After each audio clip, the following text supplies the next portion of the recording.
Let News TV, la chaîne de la génération consciente.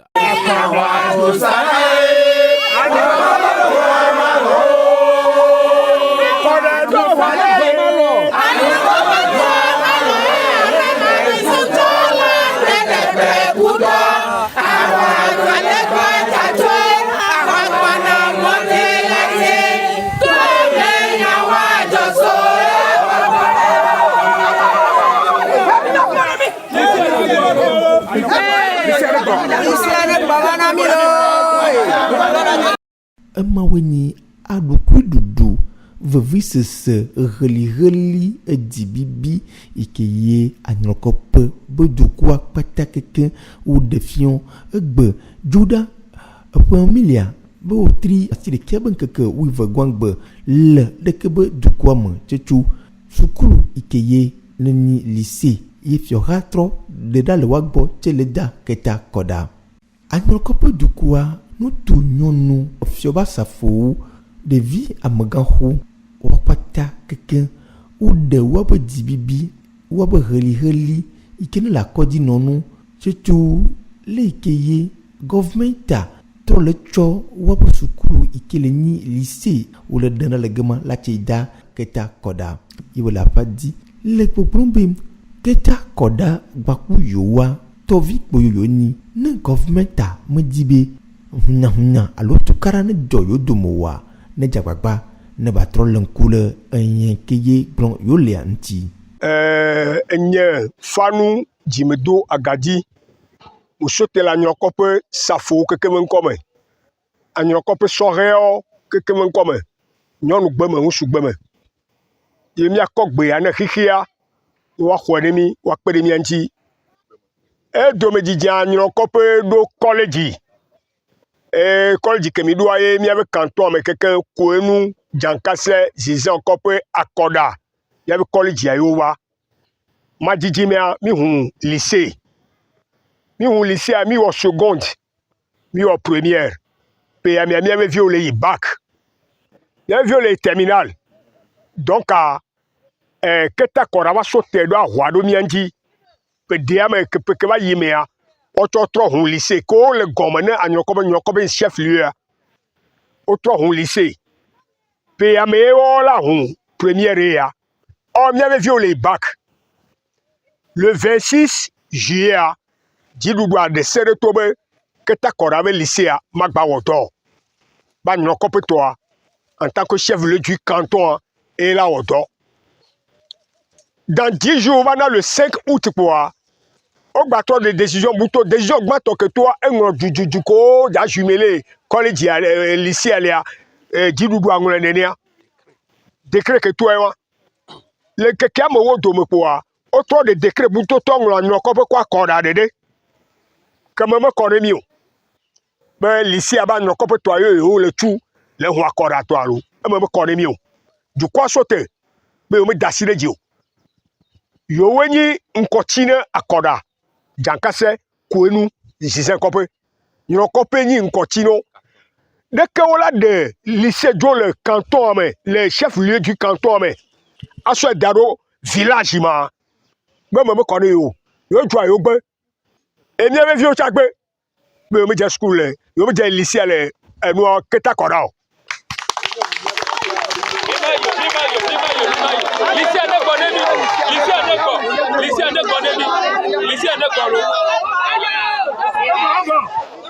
Ba ye dzia kpɔkpɔ le kpɔ be dziɖuɖu adanuvi ɖe sɔ va gblɔ be keta kɔɖa ye lycée la trɔ yi ma dzedzi o nyrɔkɔƒe le biɔ ye be lycée miawo nyi chef lieu du canton lycée ne trɔ va nyrɔkɔƒe dukɔmeviwo keke so te be akɔɖa ko anyrɔkɔƒe tɔ ɖeka nɔ ɖeka vi yonyi o ŋgba da dzre yo dome o. Dziɖuɖua ye me kaka va gblɔ be lycée ma gbanɔ akɔɖɔ yo sɔ funa tu nkeke ame wi alo nkeke wo dome wɔ kpɔ ɖo ko va gblɔ be lycée ma gbanɔ anyrɔkɔƒe wa mi sɔ da asi me ne be akɔɖa ye lycée la be nɔ miwo nye canton ne akɔɖa Jankase Koenu Zizan kɔƒe anyrɔkɔƒe couvriwo leke ye lycée la dzo le anyrɔkɔƒe adzo etsi village akɔɖa mo mi le de kuku ne fiexɔ bo ne sɔ lycée sɔ na mi Sukulu xɔ le mía si. Teƒe le mía si. Mi me dza dɔn adzre mía nɔnɔewo dome o. Akɔda ne te wɔ lycée fa mía mi megbe ne o. Wa nyrɔ kɔƒe lycée ne trɔ gbɔ be mía dumegã mi si te be dziɖuɖua ne va kpɔ mi. Lycée ne gbɔ ne mi. Lycée ne trɔ gbɔ. Lycée ne gbɔ ne mi. E mía de kuku nɔ. Anyrɔ kɔƒe le Togo biho la. Anyrɔ kɔƒea edu ɖeka ŋkume be nyi. Ne Togo. Ne Togo. Kuta ɖeka be nyi. Ne hymne national ne Togoa, mia da nyrɔ kɔƒe. Premier chauffeur. Drapeau ne Togo, kakɔ ɖe aklakua, mia da nyrɔ kɔƒe. Leke mia canton mia nanyi wole wa de lycée dzo le mia gbɔ. Asɔ da ɖo akɔda. Anyrɔ kɔƒe dua dumegãwo, miawo le so te dumegãwo so te ku dumeviwo. Sukuluviwo. Sukuluviwo. Be yewo mo dza yi sukulu le akɔda o. Anyrɔkɔƒe nyɔnuwo wolbe ɣeli gã aɖe le didi nɔ ne yewo de kuku ne gɔvmenta be ne kpɔ mewɔ ne yewo ne ba trɔ tsɔ sukulua tse va ne yewo. Anyrɔkɔƒea edze dzɔ ko sukulu xoxo ke mi lea sukuluxɔ yɔ keke ke le fi akɔdatɔ wa yi sukulu le ko hun lycée tutu o hun collège tutu gbɔ ne catholiquea 2500 tu no kpɔ du ya mia o la ŋɛ e akɔdaviwo yi sukulu kakakaka va yi ye mi le ke mi le kakakaka sukulu va yia ye o gba trɔ wa trɔe lycée va lycée va zã ɖe ne catholiquea kpa wa de o tui o de o gba le trɔ do kakakaka kpa egba o fiɔhɔ gba sɔe ye mi gba sɔ da ɖe yo gba le hui ni sɔ kpa ɖe kpo nya wa wo dim be be kato esunu lycée agbadza nɔ fi o be lycée wa xɔe sɔsɛ da ɖe akɔda awo mi ma lɔn li mi ma te lɔn e mi anyo kɔƒe viwo nyɔnuwo asafowo dumefiɔwo ame ko le dutɔ ke ko si te be lycée ne trɔ gbɔ va ne mi ne mia xɔ no exɔ le mia sie kafra ne xɔ ya mi wɔ dɔ so ŋuti fie xɔ ya o la hun lycée le fie même collège ya ntɔ tɛ gba trɔ wa fie exɔ la nyi zã yo la wɛ o be xɔ mu le mia to terrain le ko le da dze be terrain mu le xɔ mu lo ane kpekpe sɔ gbele mia si ye mi le ŋusẽ me be mia xɔ enua lycée ne lycée va na ne su ɖeviwo yi suku wa tɔ ɖu aya sã ɖeviwo tsɔ ma gba te ɖu aya azɔ yi kɔ ɖo balugbe azɔ yi kɔ ɖo togoville azɔ yi kɔ ɖo numɔ awo emɔ mu le. Yabe viwo le ɖu aya ɖeviwo la dze mɔ be le suku la dzi la ƒo ɖeviwo ka ye ku nuwo la gblẽ mia dzi lɔ mi le se veve afɔnɔ ple ka ye gbe sia gbe. Fiawo nya be lycée la nyrɔkɔ wo yo de censure ku do provisoire wana mi nu ka we gbe nkeke ma su tɔ kɔla xɔ lycée la sɔ ne keta kɔ dɔ mia dzɔ mi le dasi ɖe dzi o nyɔnuwo wa dze mi nyi mia nyɔnuwo wa dze mi nyi ne suku la keta kɔ da kpɔ va nɔa anyrɔkɔ vi ɖe kpe ma yi suku lo jankese vi ɖe kpe ma yi o kɔnu vi ɖe kɔ nze kɔ vi ɖe kpe ma yi o egamu le ɖeviwo le ɖunu mia gba nɔ ple keke ya alo mia be dzi xɔ be mia hã na mia be viwo mo ne suku le keta kɔ da ke mi dzo le dzugbɔgbe ya le ɖe ke sukulu xɔ gbagbe terrain gbagbe ya keta kɔ da fi yo yi sukulu le ye nkeke ma su tɔ kɔ ahui ya fi ye nyi carton ya ne vi dzo atɔ gɔme be nɔna. Sukuluviwo baku wa tɔtɔ alo ame yiwo yi ke le wa tɔtɔ teƒe le sukulu kpɔ mea wo kpata kekeŋ wo le dzi bim tso ɖeke be nɔnɔme ya ŋuti. Miaba nyrɔkɔƒea o hun lycée ne mi mate gblɔ be eƒea me tɔn ya miabe viwo le yi mi hun seconde ma hun première miabe viwo e proba eƒe ke ne va yi ame ƒea o de tsitsa proviseur censeur o de ɖo ɖa mi fiɔ ha do dzesi mi nyuie ɖe kaka mi présenter miabe viwo le proba o ɖu dzi ƒea me ke mi dza dze via mi dza hun terminal wa mi le vacances me le préparer kpo le yia nɔnɔme ɖe va do mo ɖa kpo mi ŋse gɔme ne o be le 26 juillet a o de décision ɖe to le Togoa kekeŋ be sukulu yɔ kantɔ ko me sukulu veveve le e ma le wa tsɔ ɖo du le ŋkunutɔ mea mi kpɔ be wosɔ wona be anyrɔkɔƒe be lycée a egba trɔ zu lycée keta kɔra be lycée a etrɔ zu CEG donc ami se gɔme nya nyuie be canton mea wo dzi be ame sia ame la bɔ ɖo chef lieu du canton ŋuti ame sia ame la yi si lycée le anyrɔkɔƒe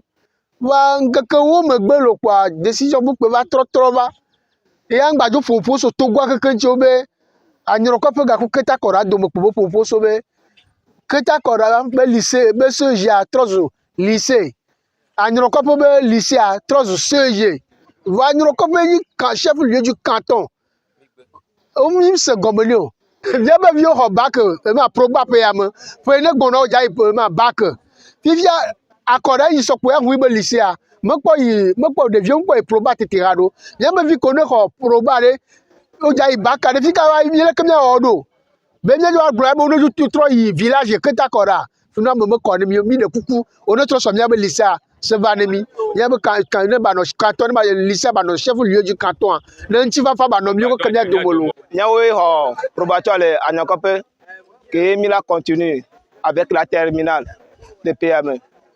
Mi semo nya moko yi probatoire PME Mila yi examen nya ta fo sofi so balgbe ata fo sofi so togovi ku voga ne mi le ya ne sija e si pro nya ka ko onuye na mi nya kenya gbo difficulté de kusura hwa de kusuzu na mi moji nya mo le ntnya wo yi na gble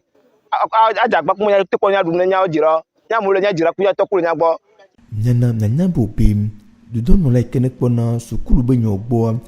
sani agbanlede le utri amandrian benkeke blave voix diangbe de fion bobe keta koda eni e koledi le mamgbea la on si considère de cas ko no dinania le poyamoko mille be utri amania benkeke matongo angbea etro sani agbanebu ikiye tro le cho lycée chelena keta akoda besujia wenana do yowa to government alavuon le sukulu bapagodi ibedidi peni bobe sukulu ne chole ntu de pepeme ye de bio umba zon fologbo kengbo no sukulu eye du dom no la voyo ekine dinan le sukulu be nyome no tro litare tanti no atro pode kekeye unto atro wo ne fafa ne trova anrokope baku keta koda dum elle avait one talk qui a tovi no vie de dekbo oni